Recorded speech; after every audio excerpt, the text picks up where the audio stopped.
환상이라는 제목으로 말씀을 나누려고 합니다. 우리가 지금 계속해서 스가랴서를 통해서 환상을 봅니다. 환상이 8개예요. 8개의 환상이 쭉 이어질 겁니다. 지난주까지 우리가 본 환상은 3개고요. 그러니 5개가 남았습니다. 5개면 5주를 더 하시겠네. 아마 5주 조금 더 할 수도 있습니다. 환상 8개를 쭉 할 거예요. 왜 환상을 이렇게 봐야 됩니까? 오늘 우리에게 주시는 이 환상들은요, 우리에게 꼭 필요한 환상이고 2500년 전쯤에 그냥 그 땅 예루살렘에 있었던 사람들에게만 주시는 환상이 아니라 오늘 우리에게 주시는 환상입니다. 몇 번을 말씀드렸지만 스가랴서의 이 환상 여러분들 아시죠? 황폐한 예루살렘에 온 사람들이에요. 이 사람들이 다시 한번 성전을 짓겠다고 각오를 다집니다. 성전을 지어야 돼요. 성전을 지어야 돼요. 그래야 우리의 삶이 정말로 제대로 설 수 있다는 것을 이 사람들이 분명히 압니다. 하지만 만만치가 않죠. 황폐한 땅에서 연약한 사람들이 무슨 수로 성전을 짓습니까? 하나님께서 스가랴를 통해서 이 환상을 보이셔요. 그리고 이 환상과 계시를 성전을 지으려는 그 사람들에게 보여주시고 들리게 하시는 겁니다. 2500년 전 시온 예루살렘에 있었던 그 사람들이 다름 아닌 저와 여러분들, 바로 우리들입니다.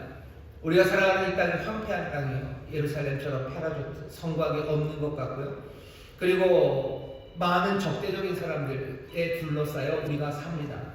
하지만 저와 여러분들 우리는요, 다시 한번 성전을 짓겠다는 새 각오, 그리고 하나님의 부르심에 순종하며 나오는 사람들입니다. 우리가 정말로 성전을 짓는 사람들입니까? 그렇습니다. 우리의 어쩌면 운명은요, 성전을 짓도록 하나님께서 만세 전부터 택하셨어요. 하나님께서 우리에게 하나님의 놀라운 숨겨졌던 비밀들을 알리시며 우리의 삶을 정말로 우리가 생각하지 못했던 위대한 곳으로 이끌어 가십니다.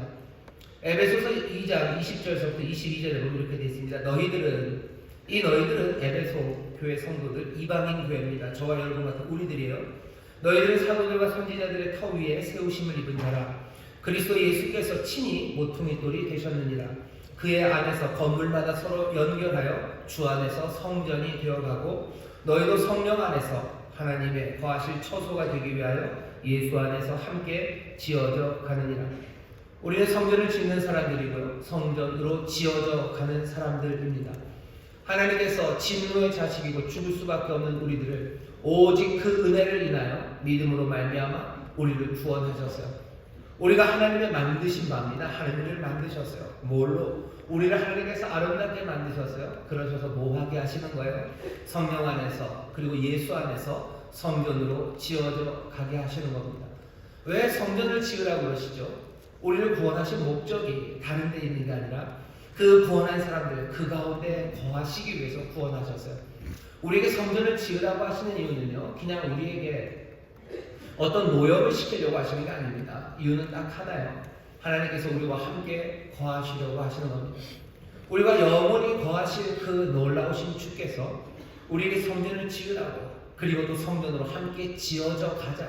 그래서 하나님과 영원히 함께 살아가자고 우리의 삶, 우리의 운명을 그렇게 아름답게 우리 앞에 펼쳐놓으신 겁니다. 예루살렘에 2500년 전에 사람들이 성전을 짓겠다고 결심했던 것처럼 우리도 지금 구원받은 우리들, 진노의 자식이고 죽을 수밖에 없었던 사람들이 하나님의 자녀가 되어서 이 땅에서 해야 되는 일들은 정말로 주와 함께 살아갈 성전을 성령 안에서, 그리고 예수 안에서 함께 짓는 일입니다. 그 사람들에게 주시는 환상이었어요. 그러니 이 환상은 오늘 성전을 지으려는 우리에게도 주시는 환상입니다. 이 환상을 여러분들 주가 우리에게 주시는 환상으로 받으시기를, 우리에게 주시는 선물로 받으시기를 주의 이름으로 축원합니다. 8개 중에 우리가 3개의 환상을 봤습니다. 오늘은 4번째입니다. 4번째, 5번째는요, 나머지 것들과 좀 달라요. 앞에 셋, 뒤에 셋은요, 전체 공동체에 관한 이야기입니다. 하지만 중간에 있는 4, 5, 한 중간이죠. 한 중간은 특별한 사람들에게 집중하고 있어요. 4장은 대제사장인 여호수아, 4번째는요, 그리고 5번째 환상은 총독입니다. 총독 수룹바벨에게 집중되어 있습니다. 앞뒤는 모든 사람들이 다 듣는 거예요. 기억나시나요? 3개의 환상들. 하나님께서 얘기하시는 거죠. 성전을 지으려는 사람들에게 내가 너희들 얼마나 사랑하는지 아냐. 나는 질투하도록 너희를 사랑하는 하나님이다. 나 질투하는 하나님이다 라고 얘기하시면서 나 너에게 먹줄을 튕겨놨다고, 이제 일할 거라고, 내가 다시 너희를 다시 택한다고, 다시 충만하게 할 거라고 그 놀라운 약속을 환상 가운데 주셨어요. 모두에게 주시는 거죠. 두 번째 환상 기억하시나요? 두 번째 환상은 하라시들입니다. 뿔들이 있어요. 4개의 뿔들, 그리고 4명의 하라시들. 사람들아, 뿔들 두려워하지 말아라.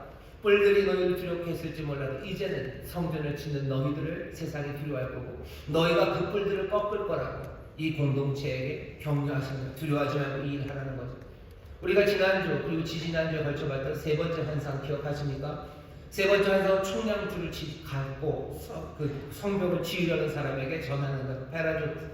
성곽이 없는 도시인 것 같지만 가난하고 그리고 슬프고 작아서가 아니라 하나님의 치우실 걸 감당 못하기 때문에 성곽이 없는 도시가 될 거다. 하나님의 귀하신 약속을 주시고 여호와 앞에서 불성곽이 되어주시고 그들 중심에서 영광이 되신다고 하나님의 놀라운 소망을 알리시면서요, 기뻐하고 즐거워하라, 너희들 바벨론에서 어서 떠나라고 그런 세 번째 환상까지를 보여주셨어요. 몽땅 어떤 얘기들입니까? 전체에게 주시는 이야기예요. 나머지 6, 7, 8, 6번, 7번, 8번째 환상도 약간 그런 맥락일 겁니다. 하지만 그 한 중간에 있는 4번째, 5번째, 오늘 우리가 볼 이 4번째 환상부터는요, 훨씬 더 훅 하고 들어와요. 거기에 있는 중요한 사람, 여호수아라는 대제사장과 스룹바벨이라는 총독에 관한 이야기입니다. 그러니 여러분들 갑자기 설교를 듣다가 뒤로 물러나 앉으시는 게 느껴져요. 1, 2, 3 그리고 6, 7, 8은 우리에게. 하지만 나는 대제사장도 아니고 나는 총독도 아니니 내가 이것들을 그렇게 들여다볼 필요가 없다고 생각하실지 모르겠지만 아닙니다. 여러분 훨씬 더 잘 들여다보셔야 돼요. 여기 있는 1, 2, 3, 6, 7, 8은 모두가 함께 들어야 되는 거예요. 하지만 4번째, 5번째 환상은요, 정말로 내 얘기다 하고 나를 보면서 초점을 맞추시고 중인하셔야 됩니다. 나는 제사장이 아닌데요. 여러분이 너무 그렇게 얘기하지 마셔.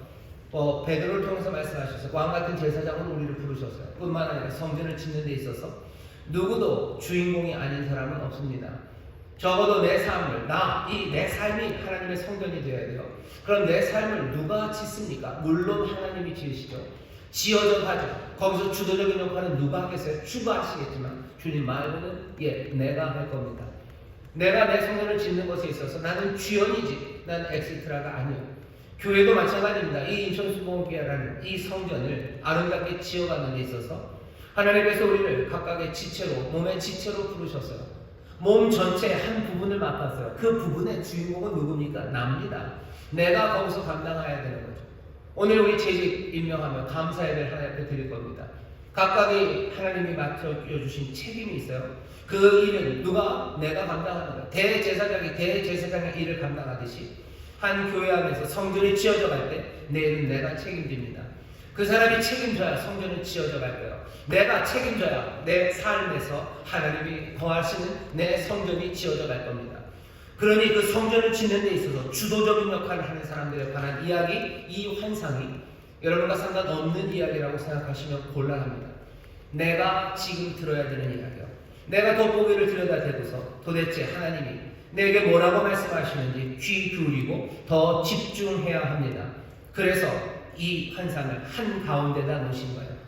이전에 3번의 환상을 보면서도 여러분들 집중하셨지만 오늘 또 다음 주 계속해서 이어지는 이 대제사장과 총독에게 관하여 주시는 환상에 여러분들 마음을 다하시고 귀를 기울이시고 눈을 크게 뜨시기를 주의 이름으로 축원합니다. 자, 들여다봅시다. 성전을 지어야 되는데요, 거기에 주도적인 역할을 하는 사람이 있어요. 이 사람들이 없으면 안 됩니다. 그런데 잘 들여다봤더니 오늘 말씀이 우리에게 주시는 처음 시작은요, 문제가 심각합니다. 문제가 심각해요. 성전을 짓는데 문제가 있어요. 경고가 울리면 삐뽀.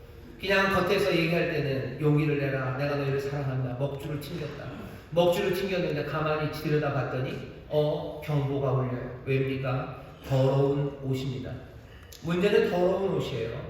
대제사장이 더러운 옷을 입고 서 있습니다. 하나님의 성전을 지어야 되는데 문제가 생겼어요. 삐뽀. 들여다봤더니 그냥 하나님 먹줄을 튕기고 하나님 우리를 사랑하시고 또 하나님께서 우리를 위해서 일어나신다, 그 이야기 들을 때는 괜찮았어요. 그런데 우리를 주민 들여다봤더니 문제가 생겨요. 우리가 더러워요. 내가 더러워요. 짓겠나 싶은 거죠. 이래가지고 짓겠나 싶은 겁니다. 오늘 말씀을 보시죠. 1절입니다. 대제사장 여호수아는 여호와의 사자 앞에 섰고 사단은 그의 우편에 서서 그를 대적하는 것을 여호와께서 내게 보이시니라. 대제사장 여호수아가 여호와의 사자 앞에 주님 앞에 서 있습니다. 그리고 대적하는 사람은 여호수아 옆에 있어요. 이 여호수아는 모세의 후배다. 그 여호수아 아닙니다. 이름이 여호수아예요. 여호수아라는 이름이 많습니다. 이 대제사장, 스가랴 당시의 대제사장의 이름이 여호수아였는데요. 그 여호수아가 주님 앞에 섰는데 서 있는 게 그냥 지나가다 선 게 아니에요. 이 서 있는 모양이 굉장히 격식이 있습니다. 주님 앞에 서 있고요. 대적하는 사람이 오른편에 서 있어요. 거의 심판하는, 뭔가 법정에 서 있는 것 같습니다. 법정에 더러운 옷을 입고 서 있어요. 법정에 죄인의 모습으로 서 있어요. 이건 위험합니다. 그냥 저 뒷골목에서는 더러운 옷으로 있어도 괜찮을 거예요. 뒷골목에서는 죄인이어도 그냥 괜찮습니다. 하지만 심판대 앞에 섰을 때 더러운 옷을 입었다는 것, 이건 문제가 큽니다. 그 옆에 대적하는 사람, 검사처럼 사단이 서 있습니다. 오늘 우리에게 보여주는 본문, 이 말씀은 우리에게 심각한 문제를 집어 던져주시는 거예요. 성전을 짓는다고 그랬는데 보니까 우리가 죄인인걸, 내가 하나님의 전으로 지어져야 하고 내 안에 하나님의 영광이 거한다고 그랬는데 내가 나를 보니 죄인이며 더러움입니다. 우리가 하나님의 영광을 나타낸다고 그랬는데 들여다보니까 우리가 더러워요. 더러운 옷을 입고 서 있는 겁니다. 성전을 지키는커녕 이 심판대 앞에서 어떻게 돼요? 아슬아슬합니다. 성전을 지키는커녕 잡혀 들어가야 될 판이에요. 어쩌면 죽어야 될 판이에요. 성전을 지키면 뭘 짓습니까? 여호수아 자체가 지금 굉장히 위험한 상태에 있는 겁니다. 문제는 점점 더 심각해지죠. 왜? 여호수아가 더럽다는 건 여호수아의 문제만은 아니에요. 대제사장이 더러운 옷을 입었다는 건요, 그 공동체의 심각한 문제입니다.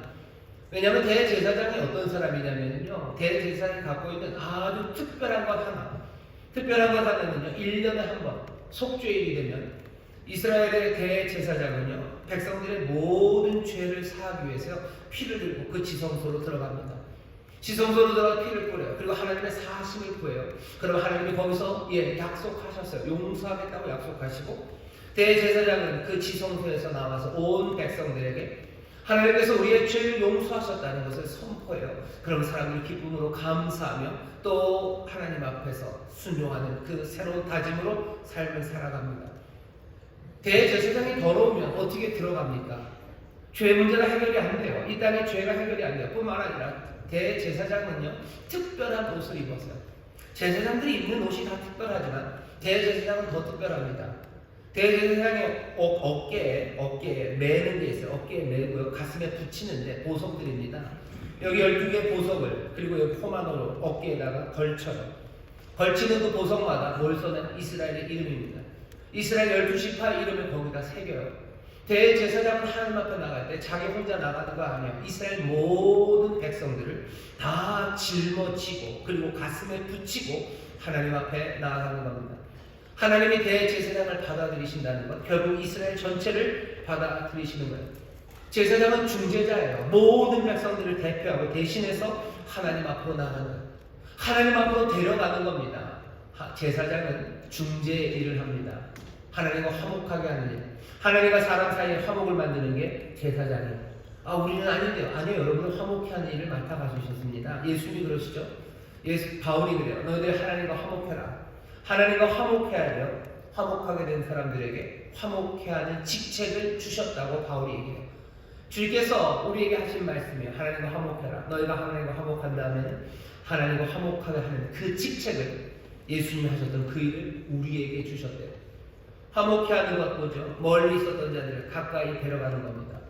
여러분들 제사장의 일들을 이미들 하고 계셔요. 여러분들 하나님과 화목하게 된 사람들이, 여러분들이요, 멀리 있었던 사람들이 가까이 하나님 앞에 나왔죠. 멀리 있었던 사람들이 가까이 왔습니다. 그리고 여러분들 뭐 하셔요? 많은 사람들 하나님 가까이 그 임재 가운데로 여러분들이 인도하시죠. 여러분들의 자녀들을 인도하시죠. 여러분들의 부모님들을 인도하시죠. 믿음 떨어진 사람들 인도하시죠. 코로나 때문에 교회 못 오는 사람들 여러분이 가까이 가게 하시죠. 하나님 모르고 제멋대로 살아갔던 사람들, 그 사람들 하나님의 임재 앞으로 데리고 가시죠. 중재하는 일을 하는 것, 그거 제사장이 하는 일입니다. 대제사장의 이 일이 나와 상관없다고 얘기하지 마셔. 여러분들 그 일을 하는 사람 맞지 않습니까? 그런데 어떻게 되는 거예요? 사람들을 하나님의 임재 앞으로 데려가기는커녕 지금 여호수아 자신의 옷이 지저분하고 더럽습니다. 데려갈 수가 없습니다. 여호수아의 문제만이 아니라 전체 공동체가 문제입니다. 여러분 그렇게 생각하셔야 돼요. 하나님의 사람들이 정말로 더러워지기 시작하면요, 정말로 더러우면 하나님과 이 땅에 화목함을 만들어낼 방법이 없어요. 누가 그 이름들을 가슴에 품고 누가 그 이름들을 어깨에 메고 하나님 앞으로 나갑니까? 아무도 나가지 못해요. 하나님의 사람들이 이 땅에서 더러워지면 이 땅은 어쩌면 더 어두워지고요, 그리고 회복의 그 가능성이 꺾여져 버립니다.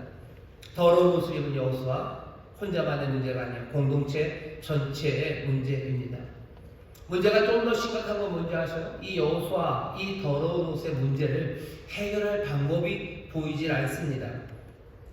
왜 그런지 아십니까? 여호수아가 지금 더러운 옷을 입었다고 얘기하는데 이 죄에 대해서요, 여호수아가 율법 몇 개를 어겼다, 규례와 법도 몇 개를 어겼다라고 얘기를 하지를 않아요. 나중에 4절에 보면 여호와께서 이 여호수아를 용서하실 때 옷을 벗기라고 하시는데요, 옷을 벗기라고 하시면서 하시는 말씀이 내가 네 죄과를 제하여 버렸다. 지금 여호수아에게 있는 문제는 죄과입니다. 죄들이 아니에요. 죄과라고 설명된 단수입니다. 죄가 문제지 죄들이 문제가 아니에요. 율법 10계명 중에 3개를 어기고, 아니면 규례와 법도 뭐 사람들 말 600몇 개가 된다는데요, 그 중에서 뭐 15개를 어겼다. 그러니 더러운 옷에 뭐 짜장면 뭐뭐 해서 15개쯤 뭐가 튀었다. 그게 지금 문제가 아닙니다. 그냥 여호수아가 죄과가 있어요. 여호수아가 죄인이라는 게 문제지, 뭔가 그 문제, 죄 범한 게 문제가 아니에요. 죄를 범한 거 몇 개가 문제라면 그거 해결하면 됩니다. 유죄 판결 아니라 무죄 판결 받으면 되고요, 또 거기에서 뭐 벌금이면 벌금 내면 되고, 그리고 또 아니면 뭐 몇 년 살아야 되면 몇 년 살면 돼요. 하지만 문제는 그게 아니죠. 그게 아니죠. 그냥 죄과 죄인이라는 게 문제예요. 이사야가 하나님 앞에, 주님 앞에 섭니다. 주 앞에 설 때 문제가 뭐예요? 내가 잘못한 거 15개가 있고 25개가 있다는 게 문제가 아니라 나는 부정한 사람이야. 그러니 거기에 대해 천사는 뭐 내가 네 죄를, 네 악을 제하였다고 하지, 네 죄들을, 네 잘못했던 것들을 내가 용서하고 거기에 대해서 책임을 아무 하나하나 따지는 문제가 아닙니다. 주님 앞에 서면 모두가 다 그래요. 자기가 죄인인 걸 알게 되는 거지. 내가 잘못을 뭐 78개 했다는 거, 그게 깨달아지지 않아요. 베드로가 주님 앞에 섭니다. 밤새도록 주의 말씀을 같이 들었어요. 그리고는 잡은 건 없었지만 말씀에 의지해서 고기를 엄청나게 잡습니다. 그거 잡고서 베드로가 뭐라고 해요? 누가복음 5장에서 주님 떠나시래요. 주님 떠나시옵소서. 나를 떠나시라. 나는 죄인이라고 얘기하지.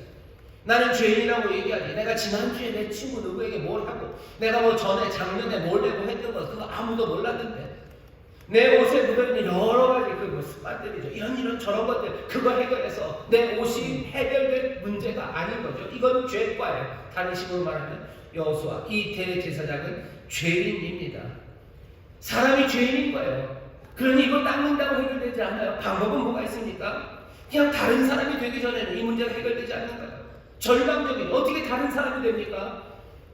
예수님 앞에 니고데모가 찾아왔어요. 밤에 니고데모가 와서 묻죠. 어떻게 영생을 얻습니까? 영생을 얻는 길이 뭡니까? 아마 니고데모가 기대했던 건 이런 것 같아요. 니고데모, 내가 널 다 보니 내가 다 안다. 너 작년에 뭐 잘못했고 뭐 잘못했고 내가 쭉 뽑아보니 그냥 어림잡아도 한 27개쯤 뭐가 실패한 게 있네. 이거 너 값을 치르고 너 다시는 이렇게 하지 말아라. 그러면 네가 영생을 얻을 거다. 아마 그런 말 기대했는지도 몰라요. 하지만 예수님께서 니고데모가 그렇게 얘기하지 않았어요. 네 죄과들, 네가 규례를 범한 것들에 관한 문제가 아니라 뭐라고 네가 하셨는데 영생을 얻기 원하냐? 그럼 뭐하냐? 너 거듭나야 된대. 너 다시 나야 된다.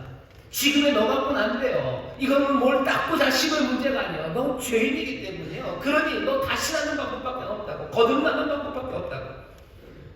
니고데모가 황당한 거죠. 어떻게 다시 납니까? 어떻게 사람이 다시 납니까? 왜 이렇게 절망적인 이야기를 합니까? 내가 지금 이 나이가 돼서 내 어머니에게 들어가는 얘기입니까? 지금 뭔 얘기 하냐고. 예수님이 니고데모를 보면서 사랑하시며 얘기하신 걸 겁니다. 혀를 차시고 얘기하는 거예요. 유대인의 선생, 네가 그렇게밖에 못 알아듣냐고. 거듭난다는 말 그렇게 들면 안 된다. 너 위로부터, 하늘로부터 나야 된다. 성령으로 난 자, 하나님의 영으로 새롭게 태어나는 거 너 그거 모르는구나 라고 니고데모는 얘기해요. 아마 니고데모는 그날 밤에 몰랐을 겁니다. 그러니 그냥 니고데모는 사라지죠. 하지만 니고데모는 나중에 압니다. 다시 난다는 게 뭔지 알아요. 이게 죄들의 문제가 아니라 죄를 해결해야 된다는 거 그때 니고데모는 알아요. 하지만 여기 여호수아는 지금 그건 아직은 모릅니다. 니고데모처럼 이 불쌍한 여호수아는요, 주님 앞에서 지금 환상으로 보여지는 게 뭐야? 탈탈 털려서 거기 서 있는 거예요. 탈탈 털렸어요. 심판자 앞에 죄인으로 서 있습니다. 주님 앞에 죄인으로 서 있어요. 주님 앞에 내가 죄인으로 서 있다는 것은 나만의 문제가 아니라 모든 공동체가 이제 어떻게 될지 모릅니다. 이 문제를 내가 어떻게 해결할 수 있습니까? 해결할 수 없습니다. 이렇게 불쌍한 여호수아는 지금 주님 앞에 서 있어요. 내가 어떤 존재인지가 드러나는 자리는 주님 앞에 서는 자리입니다.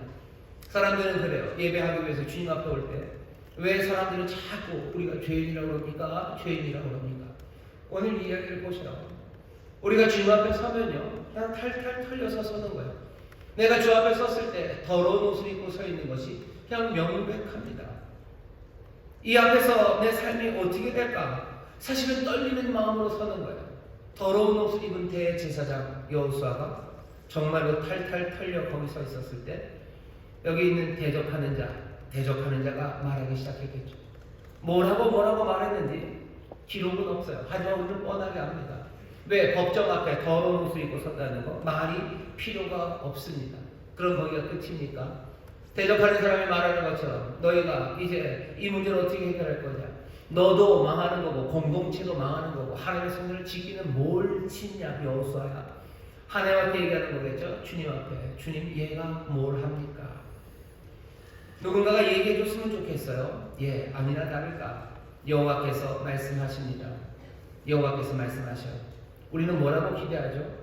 우리가 기대하는 말들은 아마 이런 걸 겁니다. 사단이 옆에서 대적하니까 여호와께서 사단에게 야 그래도 이 여호수아가 너보다는 낫다. 이 사단의 거사 뭐 이런 얘기 비교하는 거죠. 너보다는 낫다. 주님 앞에 섰을 때 탈탈 털려서 우리가 섰을 때 우리는 그런 얘기 좀 듣고 싶어요. 비교죠. 그래도 내가 니보다는 낫다는 거죠. 쟤보다는 내가 낫지 않습니까? 아니면 또 기대하는 바는 뭐예요? 얘가 그래도 겉은 이렇게 더러운 옷을 입었어도 속살은 하얘. 그냥 확 뒤집어 보면 안은 깨끗하다. 이거 뭐 하는 거예요? 도망가는 거예요? 회피하는 거예요? 알 수 없죠. 아내가 어떻게 되는지 알 수가 없죠. 그러면 그냥 말을 피하는 겁니다. 우리가 주님 앞에 죄인으로 섰을 때, 더러운 옷을 입고 섰을 때 우리는 그냥 남들과 비교하면서 그 상황을 모면하고 싶어요. 그리고 그냥 도망가고 싶죠. 말도 안 되는 이야기를 가져다 대면서 도망가고 싶어 합니다. 하지만 주님께서는 뭐라고 얘기하시나 보셔요. 더러운 옷을 입고 선 사람을 지금 사단이 대적하며 얘기해요. 쟤 좀 보시라는 거죠. 쟤 보시라고. 저 탈탈 털린 여호수아를 보라고 하는 그 말에 여호와께서는 뭐라고 대답하십니까? 맞다고. 쟤 더럽다고 얘기하셔. 쟤 더럽다고. 죄인이라고 얘기하셔. 주님은 우리를 보시며 우리를 부정하지 않으셔요. 우리를 부인하지 않으십니다. 거짓말하지 않으셔요. 우리는 비교하면서라도 도망가고 싶고 그 부인하고 싶지만 아니요, 주님 부인하지 않으십니다. 그 대신 뭐라고 얘기하셔요? 이렇게 얘기하십니다. 이는 불에서 꺼낸 그슬린 나무가 아니냐. 여호수아 불에 그슬린 나무예요. 불에서 꺼낸 그슬린 나무입니다. 그슬린 나무는 탔죠. 그러니 검죠. 지저분하죠. 재가 덕지덕지 묻어서 거의 재가 된 나무죠. 정말로 볼품없고 쓸모없죠. 그슬린 나무 맞다요. 검은 나무 맞아요. 검어, 제투성이에요. 뭐 신데렐라요. 얘는 신데렐라, 제투성이고 얘는 검어. 하지만 뭐라고 얘기하셔? 불에서 꺼낸 그슬린 나무예요. 그슬린 나무 맞지만 누가 꺼냈어요? 내가 꺼냈어요. 내가 꺼낸 나무다. 여기 서 있어요. 주 앞에 서 있는 이 여호수아는 그슬려서 검고 그래서 얘 더러운 거 맞아. 하지만 내가 꺼낸 나무. 이건 내가 불에서 꺼낸 나무예요. 그게 여호와께서 지금 여기 있는 여호수아, 더러운 옷을 입고 서 있는 탈탈 털려서 아무 말 할 수 없는 그 여호수아에게, 그리고 또 사탄에게, 세상을 향해서 주님이 하시는 말씀이야. 불에서 꺼낸 그슬린 나무. 불에서 꺼냈으니 상했을 겁니다. 불에서 꺼냈으니 약하고 취하고 검었을 거예요. 사단이 가만히 있지 않았을 겁니다. 그 다음 이야기는 뭐겠습니까? 사단이 하는 말이죠. 좋아요.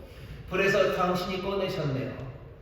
거슬리고 검고 그래도 주가 꺼내신 거 보니 불쌍하게는 여기셨나 보네요. 불쌍하죠. 불에서 꺼낸 거슬린 나무입니다. 나무가 치가 나오겠습니까? 누가 꺼내주셔야죠. 사실은 뭐 더 이야기를 하면요, 그거 불에서 꺼내기 위해서 하나님께서 뭐 불을 어떻게 하지 않으셨어요. 거기다가 손을 깊이 넣으신 거죠. 그 불 가운데로 손 깊이 넣으셔서 어쩌면 다니엘과 환상처럼 불 가운데 하나님 함께 하셨어요. 우리의 시련과 아픔, 그 죽음 가운데 주께서 함께 하시며 우리를 건져내신 거예요. 사단 얘기할 수 있죠. 좋아요. 그분이 여기셨나 보네요. 그러네요. 내가 봐도 쟤들 불쌍하네요. 불쌍하고 그래서 건져내신 거 좋지만 질문이죠. 이 사람 대제사장 여호수아는 지금 뭐 해야 되는 사람이에요? 성전을 지어야 되는 사람이에요. 사단이 묻습니다. 이런 자들로 성전을 지을 수 있겠습니까? 불쌍해서 구원을 내신 것까지 오케이, 좋아요. 하지만 이 사람들이 성전을 짓겠습니까? 이런 자들이 성전을 짓겠습니까? 이런 자들 가운데 주께서 거하시겠습니까? 이런 사람들 안에서 주님의 영광이 드러나겠습니까? 이 사람들이 주의 영광의 증인이 될 수 있겠습니까? 라고 묻는 거예요. 불에서 꺼내 거슬린 나무, 이 사람들이 그렇게 됩니까? 이렇게 추상적으로 얘기할 것도 아니에요. 더 직접적으로 아마 대적하는 사람이 얘기했을 거예요. 이렇게 더러운 사람이 거룩하고 아름다우신 하나님, 그 하나님의 영광을 드러내겠습니까? 이 더러운 사람들에게 하나님 그 거룩하시고 아름다우신 분이 함께 거하시겠습니까? 이 야비한 사람들이 하나님의 긍휼과 자비를 드러내겠습니까? 이 비굴한 겁쟁이들이 하나님의 용기와 그 담대함, 그 신선함을 이 사람들이 드러낼 수 있겠습니까? 이 연약한 사람들이 그 위대하신 능력을 나타내겠습니까? 이 무지한 사람들이 하나님의 그 지혜를 이 사람들이 말하고 드러낼 수 있겠습니까? 묻는 거예요. 이렇게 못났는데도 교만한 말도 안 되는 이 인생들이 정말로 지극히 높으시지만 겸손하신 그리스도를 증거해낼 수 있겠습니까? 묻는 거죠. 불에서 꺼낸 그 쓸린 나무. 여호와의 그 대답에 사단은 할 말이 많아요. 진토가 어찌 하나님을 담아내겠습니까? 진토가 어떻게 하나님의 영광을 드러내겠습니까? 불에 꺼낸 그 쓸린 나무가 어찌 그 일을 하겠냐고 사단은 대적합니다. 사단과 여호와께서 주님이 똑같이 얘기하시는 게 있어요. 뭡니까? 우리가 더러운 옷을 입었다는 거 부정하지 않으셔요. 사단은 우리가 더러운 옷을 입었어요. 그러니 뭐요? 절망으로 밀어넣는 겁니다. 더러운 옷 입었으니 너 어떻게 해요? 절망으로 가는 거야. 하나님의 영광 거기에 너는 못 간다 라고 체념하게 만드는 것, 그것이 사단이 하는 이야기. 하지만 여호와 주님은 달라요. 똑같이 우리가 더러운 옷 입은 거 알아요. 우리가 쟤처럼 검은 것 알아요. 불에서 꺼낸 그 쓸린 나무인 것 아셔요. 하지만 이 참담한 현실을 부인하지 않으셔요. 그 대신 어떻게 하십니까? 우리를 택하시고 사하시고 회복시켜 주셔요.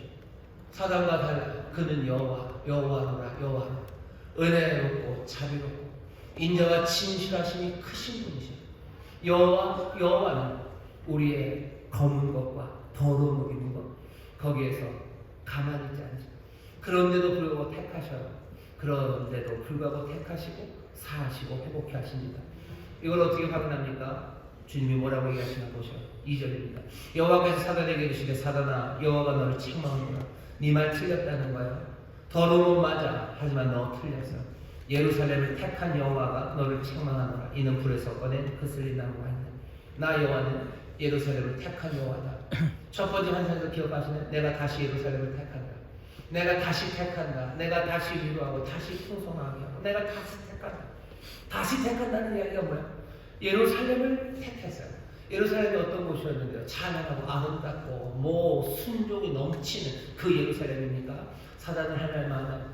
예루살렘 택하시면 안 된다고 부당하시옵니다. 예루살렘은 반역의 도시예요. 예루살렘은 돌아오지 않는 도시예요. 예루살렘은 그렇게 하나님을 저주하고 하나님을 배신한 도시예요. 그래서 하나님이 떠나셨던 도시예요. 그런데 이걸 왜 다시 택하십니까? 그거 부당하십니다라고 얘기하겠지만 주님은 뭐라고? 나는 예루살렘을 택한 여호와다라고 얘기하십니다. 난 예루살렘을 택한 여호와다. 주는 늘 그렇게 하셨어요. 주님은 어떻게 하셔요? 아브라함을 택하셨어요. 주님은 누굴 택하셨어요? 야곱을 택하셨어요. 주님은 누굴 택하십니까? 아론을 택하셨어요. 아론이 대제사장, 첫 번째 대제사장은 그 시내산 아래서 금송아지 만들었던 사람입니다. 모세가 잠깐 자리를 떴어요. 길어야 40일입니다. 그 시간 동안에 그 안에서 그 광야에서 지나왔던 그 반석에서 물이 나는 일들과 아말렉과 전쟁에서요. 아론은 그 산 위에서요. 모세의 팔을 붙잡았던 사람이에요. 하나님의 능력이 뭔지 알아요. 10개 그 애굽에서의 기적을 그냥 생생하게 봤던 사람이 아론이에요. 홍해를 건너왔던 아론입니다. 만나를 먹었던 아론이에요. 그런데 그 아론이 금송아지를 만들고 이게 우리를 인도해놓은 바로 그 하나님이다라고 누가 아론이 그 말을 했어요. 그 정도면 더럽죠. 그 정도면 버려야죠. 하지만 주는 아론을 택하셔. 아론을 택한 나 여호와가 말한다. 저 사람들을 불에 타다가 내가 건져낸 그 쓸린 나무들이다. 내가 저들을 택한다. 이 나무가 이 그슬린 나무가 성전을 지을 수 있습니까? 주께서는 대답하시는 거예요. 짓겠다는 거예요. 불에서 꺼낸 그슬린 나무로 짓겠다. 내가 언제 무슨 아이보리 상아로 짓겠다고 했냐? 내가 불에서 꺼낸 그슬린 나무 그 나무로 짓겠대요. 어떻게 지으실까? 어제 설교 주면서 상상만 해봤어요. 이게 숯덩어리면 탄소네. 탄소면 다이아몬드랑 그죠? 그 원자 구조가 똑같아요. 누구는 왜 수치되고 누구는 다이아몬드가 되니까 탄소가 8억 년, 한 30억 년 고온으로 꽉 눌리면요 그게 다이아몬드가 된답니다. 정말요. 왜 요새 인조 다이아몬드 많이들 만듭니다. 옛날에는 유리 자르고 이렇게 기계 절삭하는데 조금씩만 인조 다이아 썼지만요 요새는 크게 아주 멋지게 잘들 만들 수 있어요. 그래서 다이아몬드 값이 많이 떨어지고 있습니다. 요새 천연 다이아몬드 사는 사람 별로 없어요. 하나님이 어쩌면 고온 고압으로 그죠? 하나님이 뜨겁게 하시는 거겠죠. 하나님의 은혜로 꽉 채우시면 어쩌면 숯덩어리가 다이아몬드가 되듯이 하나님 지으실 수 있으셔. 하나님 어떻게 하신가요? 내가 불에서 꺼낸 이 그슬린 나무 대제사장이 내가 회복시키고 내가 사하고 회복시키고 옷 벗겨라. 내가 네 죄가를 다 제하여 버렸다. 이제 아름다운 옷 입히라고. 스가랴가 갑자기 끼어들어요. 관도 씌워주세요. 관도 씌웠어요. 제가 관도 씌워주셔요. 제사장이 옷을 새롭게 입고요. 관을 썼다는 건 대제사장으로 다시 임명받는 그 자리입니다. 출애굽기 28절에 보면 그렇게 돼 있어요. 아름다운 옷을 만들어 입히고 그리고 관을 씌우고 그 관 위에다가 여호와께 성결이라고 금으로 써 붙입니다. 그리고 제사장이 일을 하는 거예요. 대제사장 여호수아 말도 안 되는 죄인으로 그리고 대제사장의 사명 감당할 수 없는 일, 온 공동체와 세상을 그냥 위기에 빠뜨려버리는 절망적인 사람으로 죄 몇 개의 문제가 아니라 죄인으로 섰던 이 사람이 하나님의 택하심과 그리고 사하심과 회복하심으로 다시 제사장으로 섭니다. 그 다음에 여기는 뭐예요? 잘하는 거죠. 6절부터 나오는 말씀입니다. 여호와의 사자가 여호수아에게 증거하여 만군의 여호와의 말씀에 내가 만일 내 도를 준행하며 내 율례를 지키면 내가 내 집을 다스릴 것이며 내 뜰을 지킬 것이며 내가 또 너로 여기 서는 자들 중에 왕래케 하리라. 이제 다시 시작하면 돼요. 하지만 주 앞에 서서 더러운 옷을 입어 탈탈 털렸다가 불에서 꺼낸 그슬린 나무 예루살렘을 택한 내가 너를 다시 사하고 내가 너를 회복시키고 그렇게 새 옷을 입히고 새 관을 쓴 사람, 그 사람은 이전과 같을 수가 없습니다. 성전을 짓는 그 일은요 감사와 감격 그리고 겸손으로 행할 수밖에 없습니다. 내 능력 의지할 이유도 없습니다. 내가 그슬린 나무, 불에서 꺼낸 그슬린 나무라는 걸 알아요. 나를 새롭게 하실 것을 믿으며 기대하며 그슬린 나무는 성전을 짓는 그 제목이 되어갑니다. 주님 앞에 선다는 게 뭔지 잘 보셔요. 우리가 예배 때마다 주님 앞에 섭니다. 오늘 이 시간 우리가 주님 앞에 서는 것, 오늘 성령님이 우리에게 임하셔서 우리의 눈을 여시고 우리의 귀를 열어주시면 우리가 주님 앞에 더러운 옷으로 서 있으나 온갖 참수하는 소리 있으나 주께서 우리의 더러운 것을 부정하지 않으셔요. 부인하지 않으셔요. 그 대신 우리를 사하시고 우리를 회복해 시키십니다. 이 불에 그슬린 정말로 쓸모없는 나무들을 주께서 이제 사용하시고 택하셨다는 놀라우신 확신에 그리고 새로운 부르심을 우리에게 들려주십니다. 그러니 예배하는 그때마다 우리 안에는요 겸손 그리고 새 소망, 그것이 끓어오르는 게 예배의 자리입니다. 주님 앞에서 겸손해져요. 그리고 주님 앞에서 세상 어디 그리고 세상 무엇도 꺾을 수 없는 소망이 우리 앞에 끌어오르기 시작합니다. 내 연약함을 보면서 주저앉잖아요. 이 그슬린 나무 주께서 택하셔서 예루살렘을 택하시듯이 나를 다시 택하셔서 내게 옷 입히시고 내게 관을 씌우셨어요. 나는 성전을 짓는 그 일을 하러 나는 달려갈 겁니다. 내 못남이 내 약함이 내 길을 가로막지 못해요. 내 못남과 내 약함이 나로 하여금 멈춰서지 못하게 그슬린 나무들 주 앞에 감격하며 소망 가운데 달려갑니다. 주 앞에 서는 시간들은 그런 시간이에요. 겸손함 하지만 꺾이지 않는 소망. 다시 한번 내가 다 알게 하시는 겁니다. 주님 앞에 오늘 우리가 섰으니 여러분들 이 여호수아처럼 사함 받으시고 회복되어 다시 한번 소망으로 겸손함으로 서게 되시기를 주의 이름으로 축원합니다. 문제가 있어요. 뭐죠? 본문은 10절까지 읽었는데 뒤에는 얘기를 안 했는데요. 여러분들 그렇게 생각하시면 설교 정말 잘 들으셨어요. 알려드리겠습니다. 다음 주에 할 겁니다. 왜냐하면 아직 얘기가 끝나지 않았어요. 이 얘기가 참 좋은데요. 아무 말 하지 않고 우리가 다 받아들일 만큼 오늘 여기 보면 여호수아는 아무 말이 없습니다. 그냥 탈탈 털렸지만 예 감격 그것으로 가요. 하지만 의문은 하나 생기죠. 어찌 이런 일이 어찌 이런 일이 내가 죄를 지었는데 어찌 이렇게 됐을까? 라는 생각은 남아요. 거기에 대한 대답입니다. 어떻게 이런 일이 있었을 수 있을까? 하나님이 불의하셔서? 하나님은 그냥 우리를 편애하셔서? 아니, 거기에 대한 답이 다음 주에 있어요. 그리스도에 관한 이야기입니다. 메시아에 관한 이야기고 순에 관한 이야기고 돌에 관한 이야기. 그 모든 것들이 세상을 어떻게 바꿔내시는지에 대한 어쩌면 광대한 이야기와 설명이 우리 앞에 놓여있어요. 오늘 조용히 여호수아처럼 우리의 삶을 보시고 또 그럼에도 택하시고 그럼에도 사명 주신 놀라우신 주님 앞에 다시 한번 감사하고 감격하고 다짐하는 귀한 시간, 그런 여호와 앞에서의 시간이 되기를 주의 이름으로 축원합니다. 기도하겠습니다. 하나님 감사합니다. 우리의 죄를 사하시고 회복케 하시는 주님, 우리가